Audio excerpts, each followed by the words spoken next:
অনেক দিন ধরে আমার বাকেট লিস্টে ছিল চায়না আসা। ফাইনালি আলহামদুলিল্লাহ সেই স্বপ্নটা কিন্তু আল্লাহ পূরণই করে ফেললো। সো ঢাকা থেকে বেজিং যাওয়ার জার্নিটা আজকে আপনাদের সাথে শেয়ার করছি এবং সারাদিন কি কি করলাম, কি কি অ্যাক্টিভিটিস করা যায় একদিনের মধ্যে সেগুলোর সব ডিটেলসে একটু একটু করে শেয়ার করব। So without further any delay let's get started with the video. আমাদের ঢাকা থেকে বেজিং যাওয়ার জন্য ফ্লাইট ছিল হচ্ছে বাংলাদেশি টাইমে 9:50-এ। তাই আমাদের প্ল্যান ছিল আমরা 6:30 থেকে 7টার মধ্যে এয়ারপোর্টে চলে যাব, কারণ এয়ারপোর্টে কিন্তু অনেক সময় অনেক টাইম লাগে, অনেক হ্যাসেল হয়।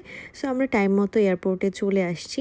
এবার হচ্ছে আবিদ মিট অ্যান্ড গ্রিট একটা সার্ভিস নিয়েছিল, যেগুলোতে একজন এসে আমাদেরকে হেল্প করে এবং আমাদের ব্যাগগুলো ক্যারি করে ইমিগ্রেশন পর্যন্ত। তো এটাতে কিন্তু আমাদের প্রসেসটা অনেক বেশি হ্যাসেল ফ্রি হয়।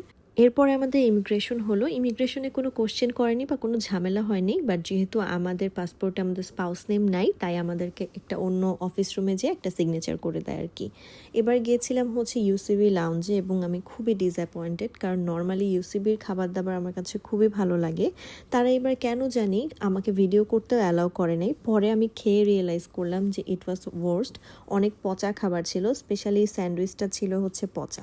এরপর আমি স্কাই লাউঞ্জে চলে যাই, যেটা হচ্ছে ইবিএল এর কার্ড আবিদের সবসময় ছিল, বাট কখনো আমাদের এটাতে বসা হয়নি। বাট এবার আমি কম্পেয়ার করে দেখলাম যে ওদের খাবার দাবার খুবই স্ট্যান্ডার্ড, ওদের সার্ভিস খুবই স্ট্যান্ডার্ড, সবগুলো খাবার অনেক বেশি ফ্রেশ ছিল।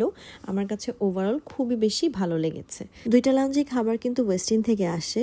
সো ইউসিবির খাবার কিভাবে আসলে পচা ছিল বা বাসি ছিল এটাই আসলে আমি বুঝতে পারলাম না। অন দি আদার হ্যান্ড এখানে ইবিএল এর লাউঞ্জে কিন্তু সব খাবার অনেক ফ্রেশ ছিল। হয়তো আইটেম একটু কম ছিল, বাট আমার কাছে ওভারঅল অনেক ভালো লেগেছে। তারপরে